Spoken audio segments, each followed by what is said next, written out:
மக்கள் நீதி மையம் என்று ஒரு கட்சி இருந்ததுன்னு ஏன் சொல்றேன்னா, இன்னைக்கு தேர்தல் ஆணையத்தினால் கூட அங்கீகரிக்கப்பட முடியாத கட்சியில 10ஓடு 11 இல்லை 42ல் 1 அதை நீக்கி இருக்கிறாங்க. ஆனா அவரு இந்த திராவிட மாடலுக்கு திராவிட கட்சிக்கு எதிராக தான் நான் எனது அரசியல் வாழ்வை நான் கொண்டு வருவேன்ட்டு இன்னைக்கு என்ன சொல்றாரு? திமுக என்னெல்லாம் சொன்னாலும் அதுக்கு நாங்கள் கேட்கணும், திமுக என்னெல்லாம் சொல்லுதோ அடிபணியணும்.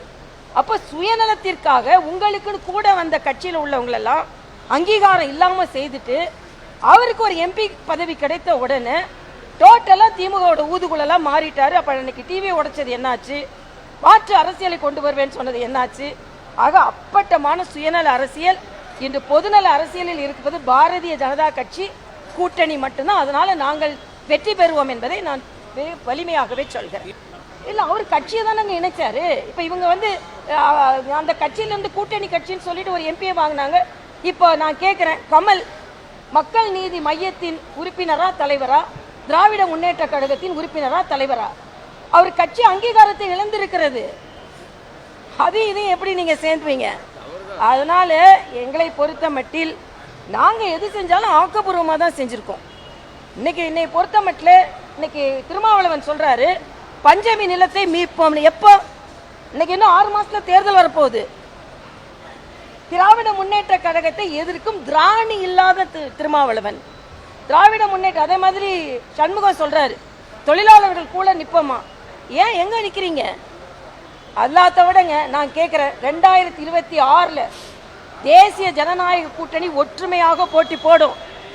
இந்திய அலையன்ஸ் திராவிட மாடல் வெலவெலத்து போகும். ஏன்னா நேற்று காங்கிரஸை சார்ந்த ஒரு தலைவர் சொல்லியிருக்கிறாரு, நாங்க ஆட்சி அதிகாரத்தில் பங்கு கேட்போம், 117 சீட்டு எங்களுக்கு வேணும். இதுக்கு திமுக என்ன சொல்ல போகிறது என்பதுதான் எங்களது கருத்து. அதனால திமுக தனது கூட்டணி கட்சிகளின் நம்பிக்கையும் இழந்து விட்டது, மக்களின் நம்பிக்கையும் இழந்து விட்டது. வீட்டுக்கு போக வேண்டியதுதான் அவங்களோட வேலை என்பது எனது கருத்து. காதல் புனிதமானதுன்னு சொன்னவர் கூட்டணி புனிதமானதுன்னு சொல்ல ஆரம்பிச்சிருக்கிறாரு. சொன்ன பார்த்தா எங்களுக்கு அவர் புனிதமானதுன்னு சொல்றத பார்த்தா எல்லாத்துக்கும் அதுதான் ஞாபகம் வருது. அவர் எதை புனிதமானதுன்னு சொல்லிக்கொண்டு இளைஞர்களுக்கெல்லாம் அவர் பாடம் எடுத்து கொண்டு இருந்தார்னு. என்ன புனிதங்க? நான் கேட்குற, கட்சி எதுக்கு ஆரம்பிச்சிங்க? இதே திமுகவை எதிர்த்து நான் டிவியை உடைப்பேன்னு ஆரம்பிச்சிங்களா இல்லை? இன்னைக்கு எப்படி புனிதம் பெற்றீங்க? நீங்க புனிதம் பெறலைன்னா கூட தேர்தல் கமிஷன் உங்களை புனிதனா தான் ஆக்கிடுவாங்க. தனி மனிதன் தான் இன்னைக்கு நீங்க, ஒரு கட்சி கிடையாது உங்களுக்கு. ஆக நீங்க புனிதம் பெற்றீர்களோ இல்லையோ தனி மனிதனாகி விட்டீர்களா தான் இன்னைக்கு கணக்கு. தேர்தல் கமிஷனே உங்களை ஒரு 43 கட்சியோட உடனே நீக்கியாச்சு, அவ்வளவுதான். கட்சி நடத்த தெரியலங்க உங்களுக்குலாம். ஐயா அவர் ஆக்டருங்க, நாங்க டாக்டர். நாங்க இருக்கும்போது எவ்வளவு கூட்டம் கூடும். அவங்க எங்களுக்கு போட்டல, எங்களுக்கு போடுறதெல்லாம் வந்தா வரவங்க ஓட்டு போடுறாங்க. இன்னைக்கு விஜய்க்கு வருவங்களாம் ஓட்டு போடுவாங்களான்னு தெரியாது. தேர்தலில் வரட்டும், வேடிக்கை பார்க்க கூட்டம் வரும். அப்படி பார்த்தா கூட்டமே வரலன்னு எங்களுக்குலாம் சொல்லாதுங்க. தனுஷுக்கு கூட வந்து, ஆமா தனுஷுக்கு வரும், ரஜினிக்கு வரும்.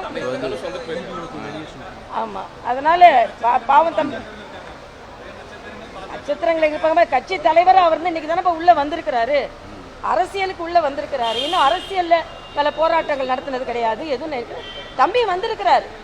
அவர் திமுகவுக்கு சவாலா இருக்கட்டும், திமுக எதிர்ப்பை இன்னும் தீவிரப்படுத்தட்டும். இன்னும் சொல்ல போனா திமுகவை வீட்டுக்கு அனுப்பின்ற கடமை எங்களுக்கும் இருக்கு, விஜய்க்கும் இருக்கு. அதைத்தான் நான் சொல்றேன். நிச்சயமா விஜய் பாஜக நான் ஏற்கனவே சொல்லிட்டேன். அவரு இப்ப நான் கேட்கிறேன், இது தம்பிகிட்ட கொஞ்சம் ஞாபகப்படுத்தணும். இது பார்லிமெண்ட் தேர்தல் இல்ல, இது சட்டமன்ற தேர்தல். யாரு வீட்டுக்குள்ள உட்கார்ந்துருக்காங்களோ அவங்கள தான் அனுப்பணும்.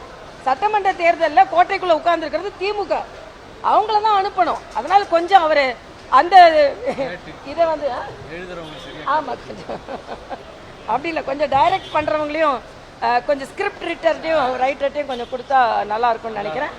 இல்லை பரவாயில்ல, நல்லா தான் பேசுறாரு, நல்லா தான் நடிக்கிறாரு.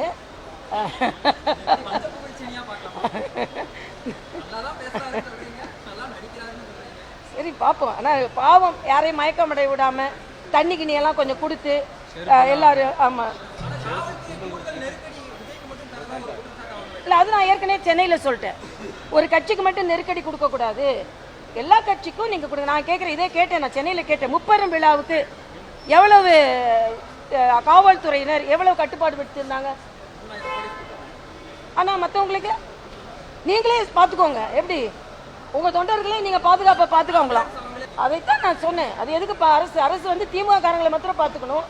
திமுக கூட்டத்துக்கு மாத்திரம் அவங்க போன வாட்டி அவங்க ஒழுங்கா காவல்துறை சரியான பாதுகாப்பு கொடுத்திருந்ததுன்னா பல பேர் மயங்கி விழுந்திருக்க மாட்டாங்க, ஸ்ட்ரீம்லைன் பண்ணியிருக்கலாம்.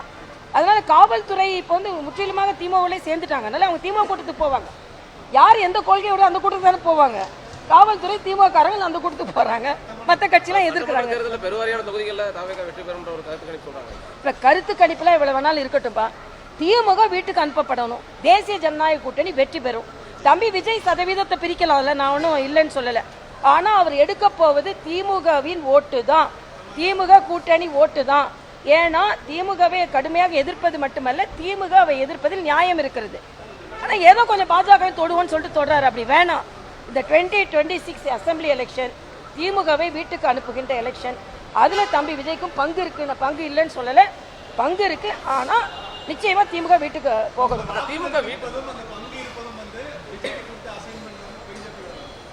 அப்படியா அப்படியா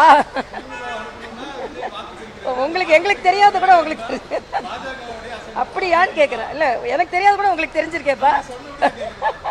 உங்களுக்கு தெரிஞ்சா எனக்கு தெரியாதுப்பா. நாம் தமிழருமே வந்து அதே இதுதான் சொல்றாங்க, திமுக வீட்டுக்கு அனுப்புறதுல கடுமையான இது இருக்காங்க. அப்ப நாம் தமிழருக்கு இந்த கூட்டணிக்கு யார் வேணாலும் கூட்டணிக்கு வரலாம்ப்பா. திமுகவை வீட்டுக்கு அனுப்ப வேண்டிய நிலையில இருக்கிறவங்க, திமுகவை எதிர்க்கின்ற யார் வேணாலும் பாஜக கூட கூட்டணி வரலாம். ஏன்னா பாஜகவை ஏற்படுத்தி இருக்கின்ற கூட்டணி ஒன்று மத்தியில் ஆட்சி செய்து கொண்டிருக்கின்ற கட்சி, ஒன்று ஏற்கனவே தமிழகத்தை ஆண்ட கட்சி. அதனால பலம் பொருந்திய 2 கட்சிகள் இருக்கும் பொழுது யாரெல்லாம் பாஜக அதிமுக கூட்டணியோடு சேர்ந்து திமுகவை தோற்கடிக்க வேண்டும் என்று நினைக்கிறார்களோ அவர்கள் எல்லோரும் எங்களோடு இணைந்து போட்டி போடலாம் என்பது எனது கருத்து. அதே நேரத்தில் இந்த கூட்டணிக்கு வலு சேர்க்காம சில பேர் இருக்கிறதும், அதுவும் திராவிட முன்னேற்ற கழகத்திற்கு அவர்கள் ஆதரவாக இருக்கக்கூடாது என்பது எனது கருத்து. நாங்கள் யாருக்கும் அழைப்பெல்லாம் விடுக்கலைங்க. எல்லாரோட எண்ணமும் திமுகவை தோற்கடிக்க வேண்டும், திமுக பிழைக்க கூடாது என்பது எல்லோரோட. அழைப்பு விட்டு தான் வரணும், அழைப்பு விடக்காம இல்லை. எல்லோரின் கடமை திமுகவை தோற்கடிப்பது.